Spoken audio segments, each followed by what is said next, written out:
오늘 하나님의 말씀은 시편 100편 1절에서 5절 말씀입니다. 함께 읽습니다. 온 땅이여 여호와께 즐거운 찬송을 부를지어다. 기쁨으로 여호와를 섬기며 노래하면서 그의 앞에 나아갈지어다. 여호와가 우리 하나님이신 줄 너희는 알지어다. 그는 우리를 지으시니요 우리는 그의 것이니 그의 백성이요 그의 기르시는 양이로다. 감사함으로 그의 문에 들어가며 찬송함으로 그의 궁전에 들어가서 그에게 감사하며 그의 이름을 송축할지어다. 여호와는 선하시니 그의 인자하심이 영원하고 그의 성실하심이 대대에 이르리로다. 아멘.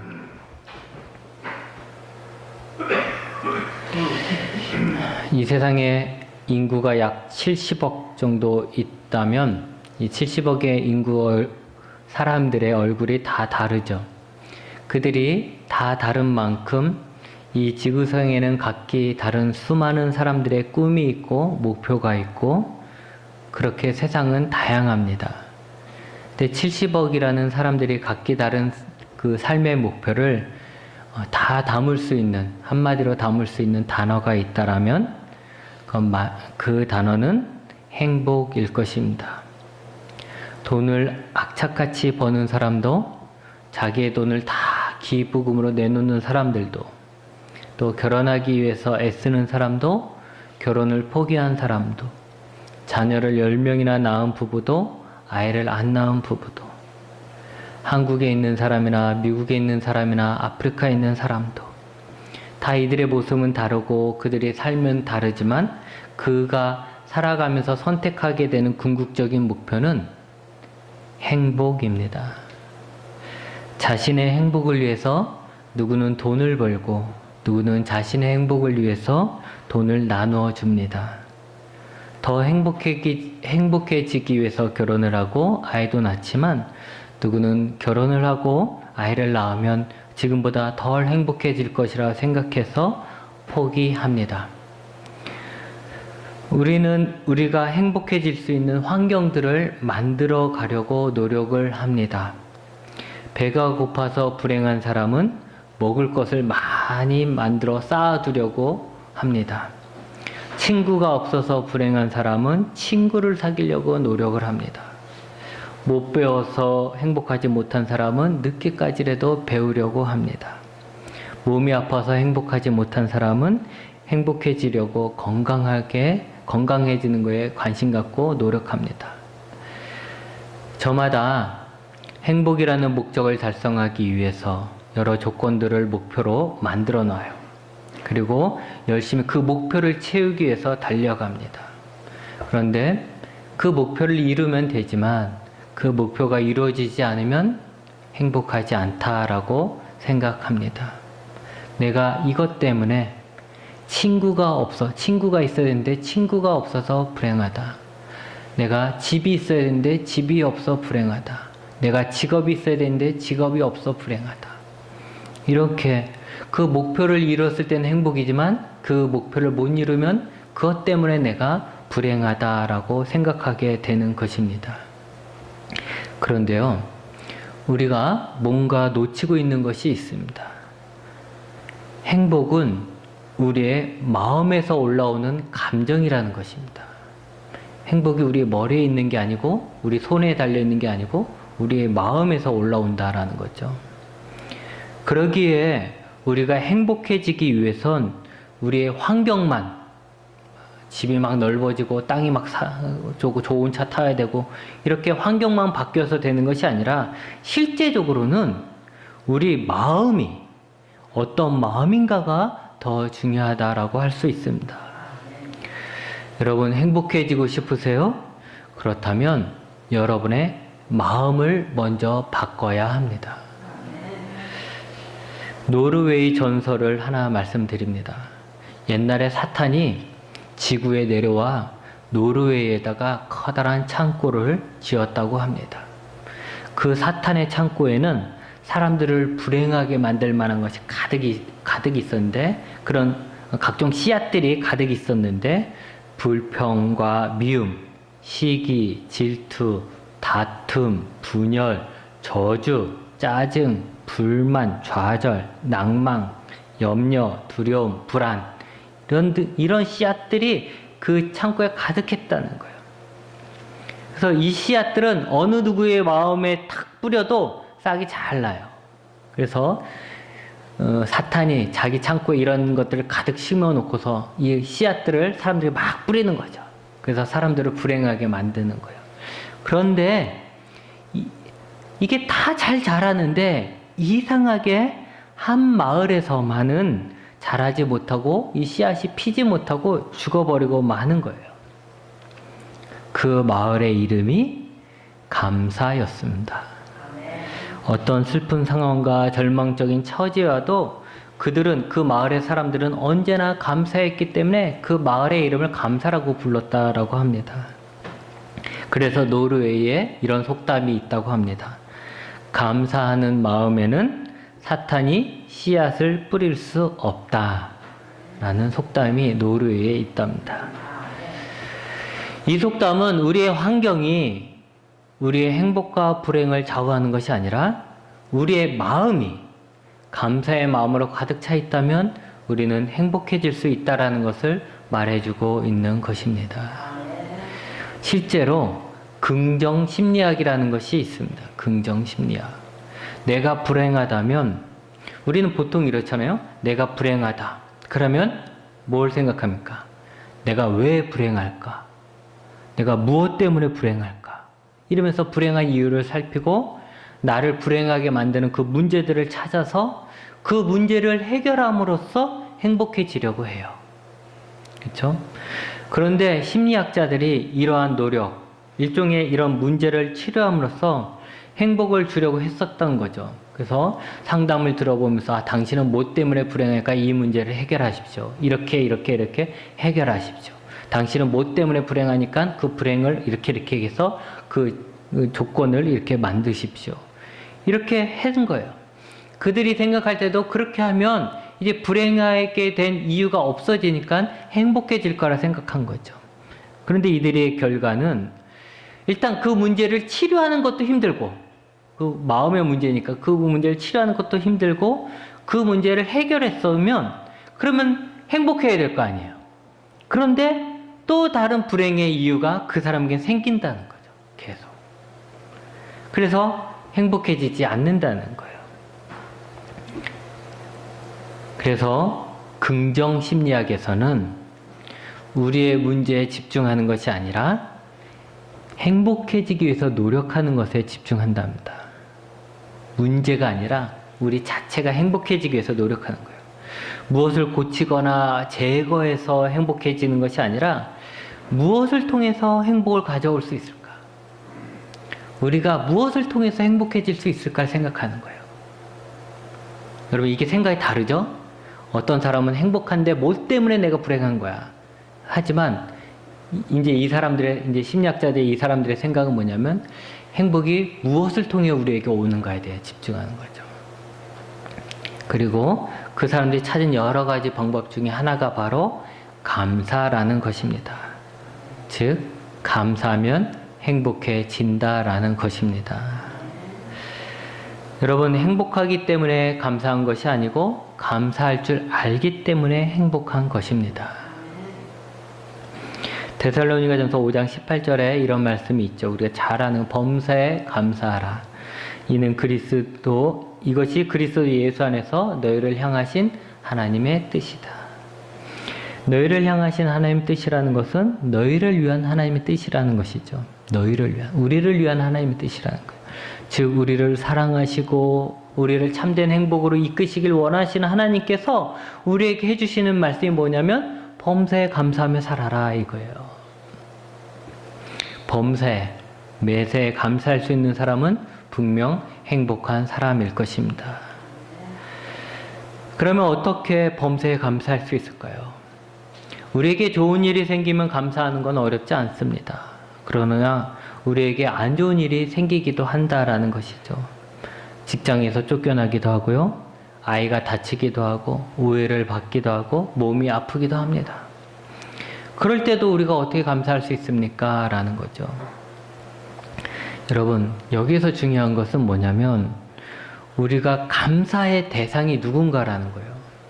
내가 감사하다라는 것은 누구한테 감사합니다라고 말을 하는 거잖아요. 누군가에게 감사합니다라고 말을 하는 건데, 그러면 감사합니다라고 말하는 우리 감사의 대상은 누구냐라는 거예요. 그 감사의 대상은 바로 하나님이십니다. 여러분, 이게 중요한 것 같아요. 감사의 대상이 누군가. 만약에 사람이라면 그 사람은 변하기 때문에 감사할 때도 있고 감사하지 않을 수도 있어요. 그리고 그 사람이 내 옆에 있을 수도 있고 없을 수도 있어요. 그러나 하나님은 늘 우리와 함께 하시기 때문에 늘 우리가 하나님께 감사할 수 있다는 거죠. 오늘 말씀을 보면 온 땅이여 여호와께 즐거운 찬송을 부를지어다 라고 했어요. 온 땅이여 우리 기뻐하자, 술 먹고 우리 모두 기뻐하자, 축복하자, 이게 아니라 하나님께 즐거운 찬송을 부르자라고 얘기해요. 하나님께. 즉 우리의 기쁨을 누구에게? 하나님에게. 우리의 감사를 누구에게? 하나님에게. 그 찬송을 올리는 이유가 3절, 4절, 5절에 있는데, 그 이유는 하나님께서 우리를 지으셨고, 우리가 이 땅에 있는 게 누구 덕이냐? 다 하나님 덕 아니냐? 하나님 지으셨고, 또 우리를 하나님의 백성으로 삼아주셨고, 야, 우리가 누구의 백성이냐? 우리는 하나님의 백성 아니냐? 여러분, 우리가 하나님의 백성이라는 게 왜 중요합니까? 우리가 하나님의 백성일 때 하나님이 우리의 왕이 되셔서 우리를 지키시고 보호하시고 책임져 주시니까 중요한 거예요. 삼아주시고. 마치 목자가 양을 기르기 위해 노력하듯이 우리를 인도하시면서 우리를 보살피시고, 또한 이런 하나님께서, 우리의 왕이 되신 하나님께서 폭군일 수도 있잖아요. 힘만 세고 못된 사람일 수도 있잖아요. 그런데 우리의 이런 하나님께서 선하시고 인자하신다. 우리의 왕이 선하시고 인자하다. 여러분, 여러분의 부모님은 선하시고 인자하십니까? 여러분의 부모님이 선하시고 인자하시다면 여러분은 정말 복 받은 거예요. 부모라고 다 선하고 인자한 거 아닙니다. 부모도 막 무서운 부모도 있고 나쁜 부모도 있는 거예요. 그런데 마찬가지로 우리의 왕도, 왕으로 우리의 신도, 하나님도 나쁜 하나님도 있을 수 있는데 그게 아니라 선하시고 인자하신 분이라고요. 그리고 그 선하시고 인자하심이 잠깐 기분 좋을 때만 그런 게 아니라 뭐라고 했냐면 대대로 우리의 부모님 나뿐만이 아니라 내 자녀들에게도 하나님은 늘 선하시고 인자하시다는 거예요. 여러분, 이런 하나님이라면 우리가 늘 감사할 만하지 않습니까? 네, 감사할 만해요. 여러분, 감사의 조건이 삶의 어떤 결과, 열매라면 우리는 그 열매에 따라서 감사할 수도 있고 불평할 수도 있어요. 이렇게 되면 범사에 감사하는 건 힘들죠. 그러나 우리의 감사의 조건이 어떤 삶의 열매가 아니라 우리의 삶을 이끌어 가시는 하나님에게 있다면 우리는 범사에 감사할 수 있는 것입니다. 하나님이 우리의 목자가 되셔서 우리의 삶을 인도하십니다. 목자가 우리를 인도할 때 우리는 골짜기를 지나기도 하고 사막을 지날 수 있습니다. 우리가 골짜기를 힘들게 지나도 사막을 지나도 불행하다고 생각하지는 않아요. 왜냐하면 지금 나를 이끌고 가는 그 목자를 믿기 때문이죠.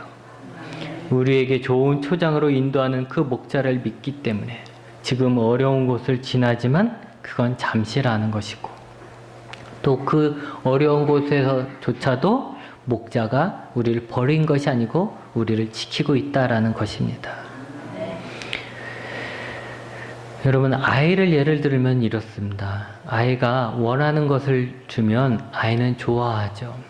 인사할 줄 모르는 우리 꼬맹이들도 뭔가 좋은 걸 주면 감사합니다라고 인사를 해요. 그리고 그들은 행복해지죠. 그리고 행복해하는 아이를 보는 그 부모 또한 행복해집니다. 그렇다고 해서 아이가 원하는 것을 다 해줄 수는 없잖아요. 밤늦도록 TV를 본다고 했는데 그걸 허락해 줄 수 있는 것도 아니고, 컴퓨터 게임을 하루 종일 하는데도 할 수 있게 해주는 것도 아니고, 그러니까 못하게 하면 금방 울상을 지으면서 좀 전까지는 감사합니다 했던 애가 엄마 미워, 아빠 미워라고 하는 거죠. 아이는 그래요. 하지 못하면 금방 슬퍼하고 우는 것이죠. 아이의 삶이라는 건 결국 이게 반복인 것 같아요. 좋았다가 나빴다, 좋았다 나빴다, 좋았다 나빴다. 이게 계속 반복이죠. 근데 어떻습니까? 철이 들면 좀 다르죠. 아이가 크면 좀 다를 거예요. 이제 자신을 사랑하고 자신을 위해 언제나 헌신하는 사람이 누군지를 알아요. 지금 비록 그분에게 혼났다 할지라도 그분이 여전히 나를 사랑하는 부모님이라는 것을 알기 때문에 그 철이 든 아이들은 자기가 원하는 거 안 해준다고 해서 부모를 막 원망하거나 그러진 않죠. 그냥 늘 내 부모님이시기 때문에 감사하게 되는 것이에요. 우리가 살다 보면 좋은 일이 있기도 하고 안 좋은 일이 있기도 합니다. 좋은 일이 있으면 기쁘고 안 좋은 일이 있으면 슬프죠. 이건 예수님을 믿는 사람이나 믿지 않는 사람이나 마찬가지입니다. 그런데요, 감사는 좀 다르다는 거예요. 감사. 왜냐하면 하나님을 믿는 우리는 우리의 인도자이며 구원자 되시는 하나님으로 인해서 감사할 수 있는 것입니다. 우리가 비록 힘든 상황에 있다 할지라도 선하신 그 하나님이 우리에게서 사라진 게 아니잖아요. 내가 좀 하는 일이 잘 안 된다고 해서 하나님이 나를 떠나신 게 아니잖아요. 내가 조금 몸이 아프다고 해서 하나님이 나에게 악하게 대하시는 게 아니잖아요. 내가 좀 어려운 상황에 있다 할지라도 우리에게는 늘 선하신 하나님이 함께 하시기 때문에 그 하나님으로 인해서 감사할 수 있고 그 하나님으로 인해서 웃을 수가 있는 것입니다. 하나님을 믿는 사람들 중에 어떤 사람들은 하나님의 손만 바라보며 사는 자가 있습니다. 기적을 베푸시는 손, 우리에게 뭔가를 주시는 풍성한 손만을 본다는 것이죠. 그러나 우리는 하나님의 손을 보는 자가 아니라 하나님을 바라보는 자가 되어야 합니다. 때로는 하나님의 손이 딱 잡았는데 빈손일 수도 있어요. 또 하나님의 손을 딱 잡았는데 그 손에 쓴 약이 주어질 수가 있어요. 그래도 하나님에 대한 변함없는 믿음을 가지고 하나님을 바라보기에 우리는 늘 감사할 수 있는 거예요. 사람들에겐 감사하지 못하지만 나를 힘들게 한 그 사람에겐 내가 감사할 수는 없지만 하나님은 감사할 수 있는 거죠. 하나님에게는. 여러분, 하나님을 보십시오. 우리가 믿는 하나님을 좀 생각해 보십시오. 그분은 우주 만물을 만드신 하나님입니다. 그 하나님은 우리의 생각으로는 상상할 수 없을 만큼 크신 분입니다. 지금까지 존재했던 모든 권세자들보다 더 큰 힘을 가지고 계신 분입니다. 그분으로 인해 우리는 살기도 하고 죽기도 할 것입니다. 그 하나님이, 그렇게 크신 하나님이, 그렇게 힘이 센 하나님이 우리 아버지 하나님입니다. 우리 대적자의 하나님이 아니라 우리의 하나님이란 거예요. 나의 하나님이란 거예요. 이게 얼마나 감사합니까? 나를 싫어하는 저 사람의 하나님이 아니라 나의 하나님이라는 거죠. 그분은 우리를 적으로 생각하지 않으시고 우리를 하나님의 자녀로 삼아 주셨습니다. 여러분, 하나님께 집중하십시오. 마음의 눈을 열어 하나님을 보십시오. 하나님이 얼마나 위대한 분인가를 생각해 보십시오. 그리고 그분의 백성이 된 여러분이 얼마나 큰 행운인지 생각해 보십시오. 더군다나 그 하나님이 선하시고 인자하시다는 거예요. 잠깐 선하고 내가 좀 하나님께 잘하니까 하나님이 나한테 선하게 대하시는 게 아니고 대대로 선하시고 인자하신 거예요. 나뿐만이 아니라 내 자녀에게도 하나님은 여전히 선하시고 인자하게 대하실 거고 내 손자 손녀에게도 선하고 인자하게 대하시고 수천 년이 지나도 하나님은 선하고 인자하신 분이라는 거죠. 여러분, 이 세상 누가 하나님보다 우리를 잘 알겠으며 이 세상 누가 변함없이 우리와 함께 할 것이며 이 세상 누가 우리의 죽음까지 책임지겠습니까? 우리가 정말로 하나님께서 우리의 하나님인 줄 안다면 우리는 하나님께 나아갈 때 감사함으로 나아가지 않을 수가 없는 것이죠. 내가 얼마나 부자이고 내가 얼마나 성공했고 내가 얼마나 행복한지와 상관없이 하나님께서 나의 하나님이 되어주신 것만으로도 하나님 앞에 나아갈 때는 우리는 늘 감사한 마음으로 나가야 되는 거예요. 우리가 예배 드릴 때 가장 어떤 마음으로 와야 될까요? 제일 감사한 마음으로 와야죠. 하나님 감사합니다 라고 이 예배당에 와야 되는 것이고, 범사에 감사하는 것 어려운 것 같으면서도 쉬운 겁니다. 우리가 하나님을 믿고 하나님과 좋은 관계를 유지하고 있으면 우리는 어떤 상황 속에서도 하나님 때문에 하나님께 감사할 수 있습니다. 혹 여러분 중에 감사하기 힘든 상황에 있는 분들이 있습니까? 여러분, 신실하신 하나님을 믿으시고 그분을 의지하십시오.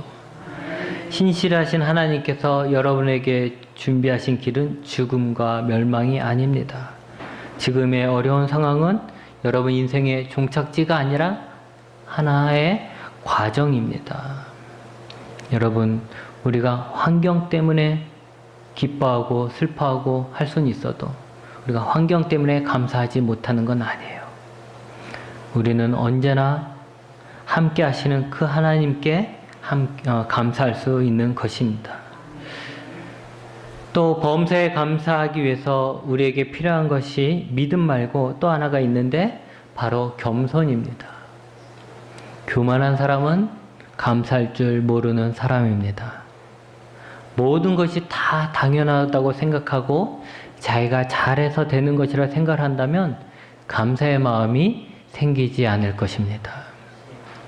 참 재미있는 것은 감사할 것이 더 없어 보이는 사람이 더 자주 감사하다는 거죠.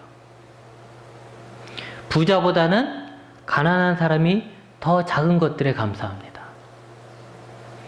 전교에서 1등 하는 아이가 전교 4등 하면 슬퍼하고 심지어는 자살도 합니다. 반대로 반에서 꼴찌하던 아이가 꼴찌를 면하면 뛸 듯이 기뻐하며 감사합니다. 여러분, 공부 못하는 아이가 자기 성적이 안 좋게 나왔다고 해서 우는 거 보셨습니까? 없어요. 범사에 감사할 수 있으려면 자신의 힘을 믿는 것이 아니라 자신의 부족함을 인정할 수 있어야 합니다. 하나님은 그 부족함을 채워주심으로써 나를 세워주시는 것입니다. 그러기에 이 모든 것이 하나님의 은혜임을 알고 감사해야 하는 것입니다. 이제 말씀을 정리합니다. 내일은 추석입니다. 추석은 1년에 한 번 곡식들을 추수하고 그 풍성한 수확물을 보면서 감사하는 절기입니다.